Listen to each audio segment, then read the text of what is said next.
Taranath మురాలా YouTube ఛానల్కి మరోసారి స్వాగతం. నోషనల్ ఇంక్రిమెంట్ మంజూరుపై రైల్వే శాఖ 10/4/2025 ఒక క్లారిఫికేషన్ ఇచ్చింది. ఈ సందర్భంగా కొంతమంది మిత్రులు సార్ రైల్వే శాఖ క్లారిఫికేషన్ ఇచ్చింది కదా, ఏంటి అసలు ఆ వివరాలు చెప్పండి అని అడిగారు. కొంతమంది ఇప్పటికీ నోషనల్ ఇంక్రిమెంట్ అంటే ఏంటి సార్ అనే పద్ధతిలో అడుగుతుంటారు. పైగా బిఎస్ఎన్ఎల్కు సంబంధించిన తమిళనాడు శాఖ బీఆర్ఎస్లో వెళ్ళిన వాళ్ళకి ఈ ఉత్తర్వు వర్తించదు అని చెబుతూ తన సొంత కవిత్వం రాసింది. ఈ మూడు కలిపి ఒక వీడియో పెడదాము అని అనిపించింది. ఇక్కడ గమనించాల్సిన అంశం ఏంటంటే, నోషనల్ ఇంక్రిమెంటు అని అంటే కేంద్ర ప్రభుత్వ ఉద్యోగులకి జనవరి జూలైలో ఇంక్రిమెంట్లు వస్తున్నాయి.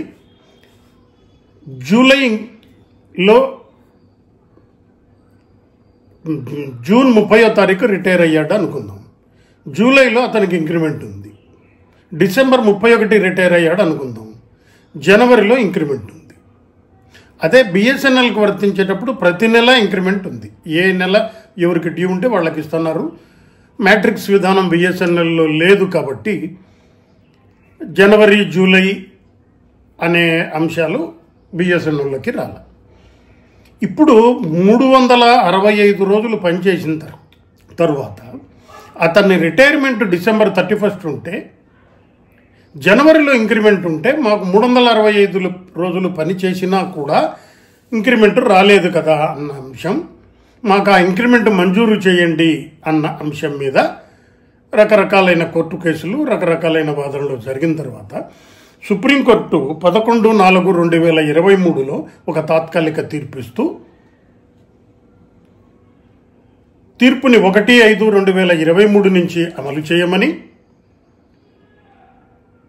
కోర్టులో తుది దశలో ఉన్న వాళ్ళకి మాత్రం ఆ తీర్పు అమలు చేయమని, అది వరకే అరియర్స్ పే చేసి ఉంటే దాని మీద మీరు మళ్ళీ రికవరీ చెయ్యొద్దు అని చెబుతూ కొన్ని డైరెక్షన్స్ ఇచ్చింది. ఈ 11/4/2023 నాటి తాత్కాలిక తీర్పులో సుప్రీంకోర్టు ఏం పేర్కొంది అని అంటే, నేను దీని మీద డిఓపిటి వాళ్ళు, department of personnel and training వాళ్ళు కొన్ని అభ్యంతరాలు వ్యక్తం చేస్తున్నారు. వాళ్ళు ఒక రివ్యూ పిటిషన్ వేయాలనుకుంటున్నారు కాబట్టి ఆ రివ్యూ పిటిషన్ని బేస్ చేసుకుని నేను తుది తీర్పు ఇస్తాను, ఆ తుది తీర్పుకు లోబడి ఈ తీర్పు ఉంటుంది అని చెప్పింది. డిఓపిటి వాళ్ళు మళ్ళీ కొన్ని రోజుల తర్వాత వాళ్ళు కొన్ని పాయింట్లు లేవనెత్తుతూ FR fundamental rules,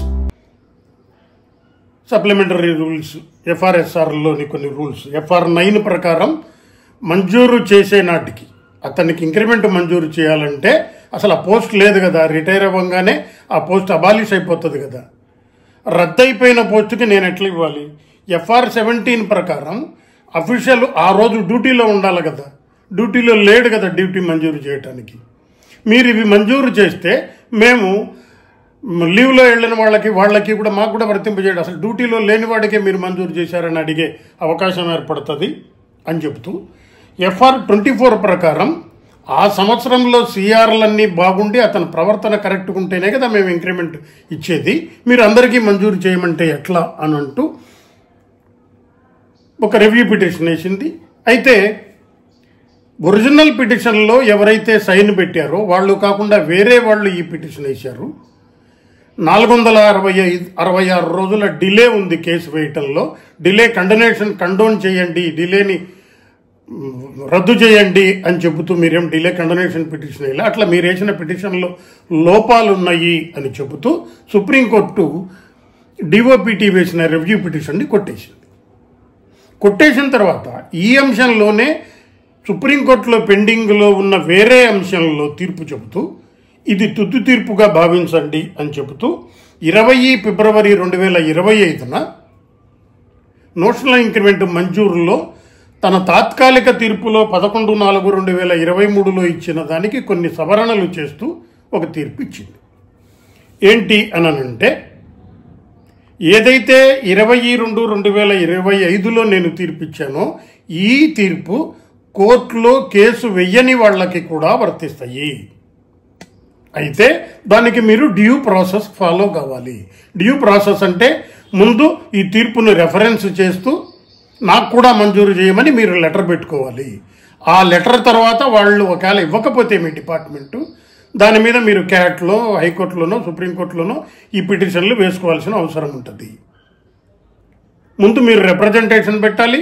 due process అంతా ఫాలో అయిన వాళ్ళకి ఈ తీర్పు వర్తిస్తుంది అని చెప్తూ, అయితే ఈ వర్తించే తీర్పు 1/5/2023 నుంచి ఇవ్వాలి. అరియర్స్ ఏమీ రావు. అంటే కోర్టులో కేసులు ఏమీ వెయ్యని వాళ్ళకి ఏమీ అరియర్స్ రావు అని చెప్పింది. కోర్టులో కేసు వేసి గెలిచిన వాళ్ళకి అరియర్స్తో సహా, అది క్యాట్లో గెలిచారా, హైకోర్టులో గెలిచారా, సుప్రీంకోర్టులో గెలిచారా అనేది మర్చిపోయి ఏ కోర్టులోనైనా సరే కోర్టు కేసుల్లో గెలిచిన వాళ్ళకి అరియర్స్తో సహా, పెన్షనరీ బెనిఫిట్స్తో సహా మొత్తం డబ్బులు ఇవ్వాలి. అప్పీల్ చేసి ఏదన్నా కోర్టులో గెలిచిన తర్వాత మళ్ళీ హైకోర్టులో అప్పీల్ చేశాడు అనుకుందాము. అప్పీల్ కేసు లేకపోతే రివ్యూ పిటిషన్లు పెండింగ్ ఉన్న కేసులు ఉన్నప్పుడు ఆయా కేసులో ఆయా తీర్పులు ఇవ్వబోయే తుది తీర్పుకు లోబడి ఆ కేసులు ఉంటాయి. గతంలో ఏమిచ్చింది, ఇలా పెండింగ్లో ఉన్న కేసులు వాళ్ళకి కేసు తుది శిక్షలో ఉంటే అమలు చేయమని ఇచ్చింది. ఇప్పుడు మాత్రం తుది తీర్పులో అట్లా తీర్పు వచ్చేదాకా మీరు వేచి ఉండండి అని చెప్పింది. 11/4/2023 తర్వాత తాత్కాలిక తీర్పు ఇచ్చిన తర్వాత కొంతమంది ఇంప్లీడ్ పిటిషన్స్, ఇంటర్వెంటరీ పిటిషన్స్ వేశారు. వాళ్ళకి వాళ్ళు కోర్టులో కేసు వేసిన తేదీ నుంచి 3 సంవత్సరాలు వెనక్కి వెళ్ళి ఆ 3 సంవత్సరాల తేదీ నుంచి అరియర్స్తో సహా చెల్లించాల్సి వస్తుంది. ఇదివరకే మీరు ఎవరికన్నా కోర్టులో డబ్బులు పే చేసి ఉంటే మొత్తం బెనిఫిట్స్ వాళ్ళకి మాత్రం రికవరీ చేయటానికి వీలు లేదు అని ఇట్లా కొన్ని తాత్కాలిక తీర్పు 11/4/2023లో ఇచ్చిన దానికి కొన్ని మార్పులు చేస్తూ తుది తీర్పు ఇచ్చింది. అయితే 11/4/2023 నాటి తాత్కాలిక తీర్పుని అనుసరించి department of legal affairs, department of pension and pension welfare, department of expenditure లాంటి నోడల్ మినిస్ట్రీస్తో చర్చించిన అనంతరం department of pension and pension welfare వాళ్ళు 14/10/2024న సుప్రీంకోర్టు తాత్కాలిక తీర్పుకు లోబడి ఆర్డర్స్ ఇచ్చారు. ఈ ఆర్డర్సే డిఓపిటి ఇచ్చిన ఆర్డర్సే దేశంలో ఉన్న అన్ని ప్రభుత్వాలకి వర్తింపజేస్తాయి. కాబట్టి సపరేట్గా పే కమిషన్ ఆర్డర్లు ఇచ్చిన రాష్ట్ర ప్రభుత్వ ఉద్యోగులకి తప్ప, సపరేట్గా వాళ్ళ పే కమిషన్లు అమలు చేసుకుంటున్న రాష్ట్ర ప్రభుత్వాలకి తప్ప మిగతా వాళ్ళకి, కేంద్ర ప్రభుత్వ ఉద్యోగులకి, కేంద్ర ప్రభుత్వ రూల్స్ పాటించే కేంద్ర ప్రభుత్వ రంగ సంస్థలకి ఈ రూల్ వర్తింపజేసేలాగా డిఓపిటి 14/10/2024లో 14/10/2024లో ఒక తుది తీర్పు, ఒక ఇంటీరియం సుప్రీంకోర్టు ఇంటీరియం డైరెక్షన్ని బేస్ చేసుకుని ఒక ఆర్డర్ ఇచ్చింది. అయితే ఇందులో కొన్ని డౌట్లు వచ్చినాయి. డిఓపిటి వాళ్ళు ఇచ్చిన 14/10/2024 తేదీని బేస్ చేసుకుని డిపార్ట్మెంట్ ఆఫ్ కమ్యూనికేషన్స్ డిసెంబర్ 2024లో ఒక క్లారిఫికేషన్ ఇచ్చింది. ఇది జనవరి, జూలై అనేది కేంద్ర ప్రభుత్వ ఉద్యోగులకి, మనం బిఎస్ఎన్ఎల్లో వర్తింపజేసే వాళ్ళకి ఏ నెలలో ఇంక్రిమెంట్ ఉన్నా వాళ్ళకి వర్తిస్తుంది అని చెబుతూ ఒక ఆర్డర్ ఇస్తూ సూపరాన్యుయేషన్లో రిటైర్ అయిన వాళ్ళకి ఈ తీర్పు వర్తిస్తుంది అని డిఓటి వాళ్ళు క్లారిఫికేషన్ ఇచ్చారు.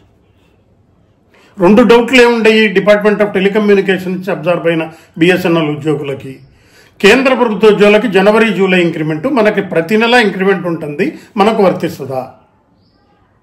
విఆర్ఎస్లో రిటైర్ అయిన వాళ్ళు 31/1/2020లో రిటైర్ అయ్యారు, వాళ్లకు వర్తిస్తుందా? ఈ 2 డౌట్లు ఉండేవి.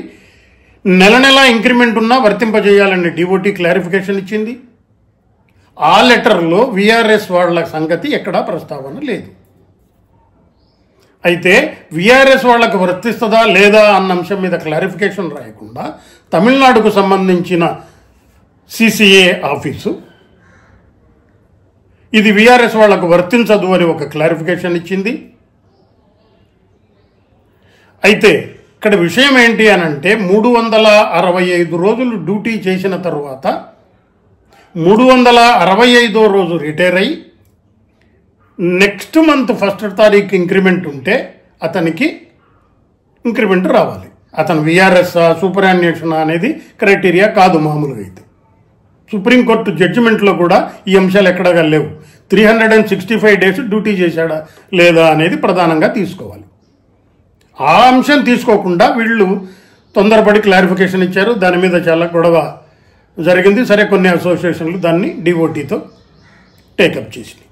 ఇప్పుడు రైల్వే శాఖ ఇచ్చిన ఉత్తర్వు 10/4/2025 ఇచ్చిన క్లారిఫికేషన్ ఏంటి అంటే ఈ నోషనల్ ఇంక్రిమెంట్ అనేది ఏ కాలానికి సంబంధించిన వాళ్ళకి వర్తిస్తుంది అని రైల్వే బోర్డు క్లారిఫై చేసింది. ఈ రైల్వే బోర్డు డెసిషను ఫిబ్రవరి 7వ తారీఖు 2025 తీసుకున్న నిర్ణయం. అంటే సుప్రీంకోర్టు తుది నిర్ణయం తీసుకోవటానికి ముందు తీసుకున్న నిర్ణయం, సుప్రీంకోర్టు తాత్కాలిక తీర్పుని ఆధారంగా తీసుకున్న నిర్ణయం. దీంట్లో వీళ్ళు ఏం చెప్పారంటే మొదట్లో 6వ వేతన సంఘం తరువాత జూలైలో మాత్రమే ఇంక్రిమెంట్ ఉండేది. సంవత్సరానికి ఒక పర్యాయమే చేశారు. అయితే దాన్ని ఆ తర్వాత కాలంలో సంవత్సరానికి జనవరి జూలైగా మార్చారు. కాబట్టి ఈ సిస్టమ్ ఎప్పుడైతే ఇంట్రడ్యూస్ అయిందో 6వ వేతన సంఘం ఎప్పుడైతే వచ్చిందో ఆ 6వ వేతన సంఘం అమలు తేదీ నుంచి ఈ రూల్స్ నోషనల్ ఇంక్రిమెంట్ మంజూరు అనే అంశం వస్తుంది. కాబట్టి 1/1/2006 తర్వాత ఇటువంటి కేసులు ఎవరికైతే ఉన్నాయో వాళ్ళు ఇలా అప్లై చేసుకోవచ్చు అని చెప్పారు. ఇక్కడ గమనించాల్సిన మరో కీలకమైన అంశం ఏంటంటే సుప్రీంకోర్టు తుది తీర్పుని బేస్ చేసుకుని department of personnel and training వాళ్ళ అడ్మినిస్ట్రేటివ్ ఆర్డర్స్ ఇవ్వాలి. ఒక కోర్టు తీర్పు వచ్చిన తర్వాత డైరెక్ట్గా మనం అకౌంట్స్ ఆఫీస్ దగ్గరికి వెళ్ళి సార్ నాకు పే చేయండి, ఇదిగోండి సుప్రీంకోర్టు తీర్పు ఉంది అని అంటే అమలు చెయ్యరు. వాళ్ళకి అడ్మినిస్ట్రేటివ్ శాంక్షన్ కావాలి, అడ్మినిస్ట్రేటివ్ ఆర్డర్స్ కావాలి. ఈ విషయంలో అడ్మినిస్ట్రేటివ్ ఆర్డర్స్ ఇవ్వాల్సింది department of personnel and training వాళ్ళు.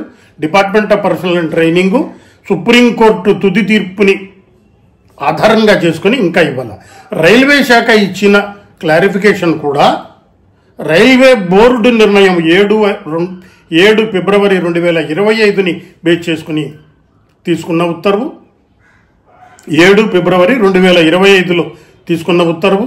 ఆ ఉత్తర్వు సుప్రీంకోర్టు తుది తీర్పు 20 ఫిబ్రవరి 2025 తర్వాత వచ్చిన కారణంగా సుప్రీంకోర్టు తుది తీర్పుని బేస్ చేసుకుని డిఓపిటి మళ్ళీ క్లియర్ కట్ ఆర్డర్స్ ఇవ్వాల్సి ఉంది. ధన్యవాదాలు.